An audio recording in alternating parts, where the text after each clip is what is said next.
제발 homie 내 인연의 끈이 넌지 기다린 네가 맞는지 가슴이 먼저 왜 내려앉는지 내 마음속 깊은 곳에 네가 사는지 내 안에 숨겨왔던 진실. Assalamualaikum warahmatullahi wabarakatuh. Waalaikumsalam warahmatullahi wabarakatuh. Selamat pagi anak-anak. Pagi Bu. Bagaimana kabarnya hari ini? Alhamdulillah baik. Alhamdulillah baik. Sebelum kita memulai pembelajaran praktikum elektrolisis menggunakan pipa U pada pagi hari ini, marilah kita berdoa terlebih dahulu agar pembelajaran pada pagi hari ini bisa berjalan dengan lancar. Silahkan ketua kelas memimpin doanya. Berdoa mulai. Selesai. Kemudian sesuai kesepakatan kita bahwa sebelum kita melakukan praktikum, Ibu sudah memiliki soal pretest. Kita melakukan pretest terlebih dahulu. Ini soal pretestnya Ibu berikan, silakan dikerjakan. Di sini Ibu akan menjelaskan terlebih dahulu mengenai elektrolisis sebelum kita melakukan praktikum. Nah, proses elektrolisis itu merupakan suatu penguraian zat akibat adanya arus listrik, atau bisa juga diartikan sebagai penggunaan arus listrik untuk menghasilkan suatu reaksi kimia, di mana elektrolisis ini merupakan kebalikan daripada sel volta atau proses elektrokimia. Yang di sini yang membedakan antara proses elektrolisis dengan elektrokimia yaitu terdapat pada kutub-kutubnya, di mana kalau elektrolisis di sini kutub negatifnya yaitu berupa katoda dan anodanya bermuatan positif. Sedangkan kalau di elektrokimia atau sel volta itu kutub positifnya adalah katoda dan kutub negatifnya adalah anoda. Nah, kita pertama akan melakukan praktikum menggunakan larutan KI. Larutan KI ini ketika nanti di elektrolisis yang akan dihasilkan di katodanya itu yang terelektrolisis itu adalah airnya, yaitu katoda di katoda 2H2O liquid plus 2E menjadi H2 gas plus 2OH min aqueous atau larutan basah.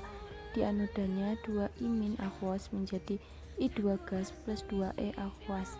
Dan juga di sini kita akan menggunakan tas lakmus berwarna merah ataupun biru untuk membuktikan bahwa larutan tersebut bersifat asam ataupun basah.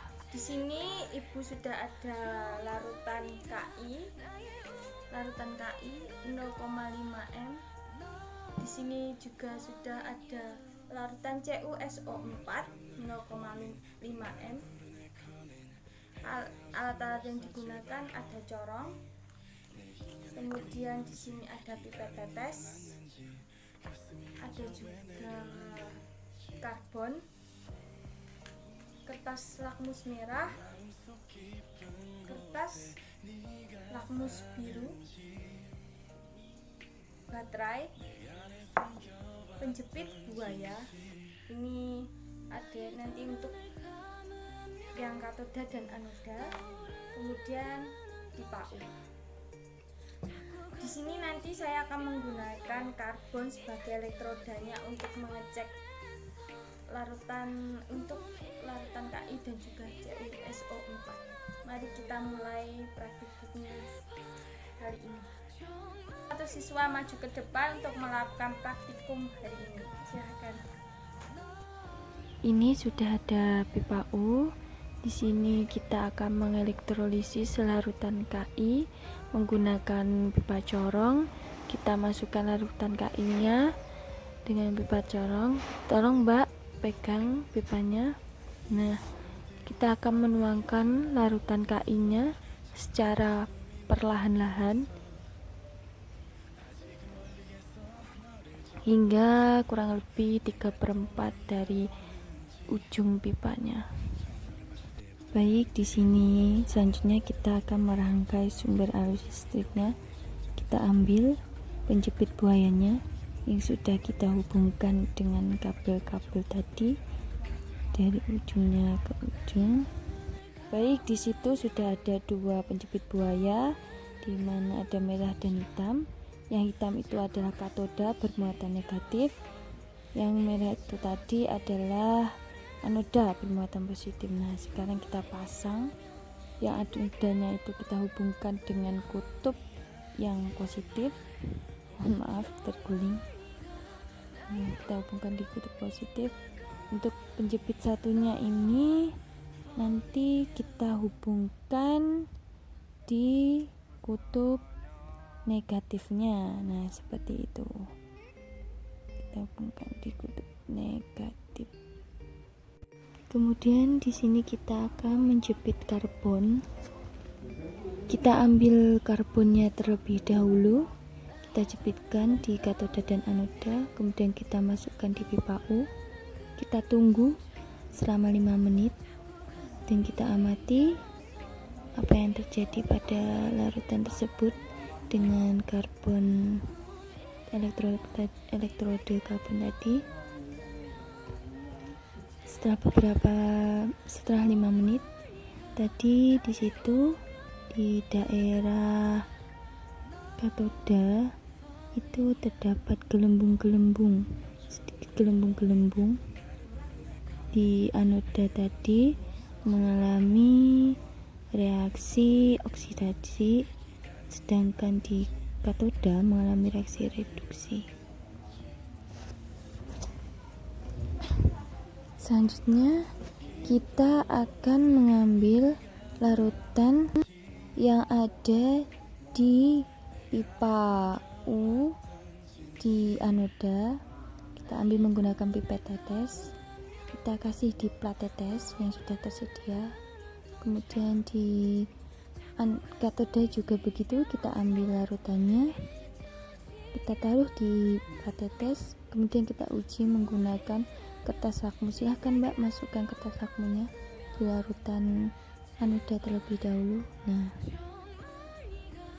nanti jika berubah warna menjadi biru, berarti sifat larutannya berupa basa. Kemudian kita lakukan juga pada larutan yang telah kita ambil dari katoda tadi menggunakan kertas lakmus juga. Nah, nanti jika itu berubah warna menjadi biru kertas lakmusnya, maka bersifat basa juga. Ini kita akan melakukan elektrolisis pada larutan COS4 konsentrasi 0,3. Di sini kita masukkan karbonnya. Kita tunggu selama 5 menit. Ini merupakan elektrolisis dengan elektrode tak ingat, di mana nanti reaksi yang dihasilkan pada katodanya yaitu Cu2+ plus 2E menghasilkan endapan Cu, dan kemudian di anodanya akan 2H2O, kemudian menghasilkan 4H plus 4E plus O2. Kita tunggu selama 5 menit. Ini sudah kurang lebih 5 menit. Kita ambil larutan COS4 nya dari anoda yang bermuatan positif. Kita cek menggunakan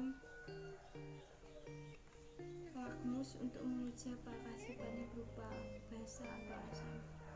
Dan yang kita ambil juga di pada larutan katoda, kita cek juga apakah sifatnya basa. Kita menggunakan lakmus biru. Jika lakmus biru ini berubah menjadi warna merah, berarti tandanya sifatnya yang di katoda ini bersifat asam. Dan juga di anoda kita juga kasih selanjutnya. Jika di sini berubah menjadi merah, maka dapat disimpulkan dia bersifat asam. Silakan dicatat. Untuk laporannya, Ibu beri waktu selama 1 minggu, yaitu ketika kita pertemuan akan datang praktikum, laporan harus sudah selesai dan ditentukan.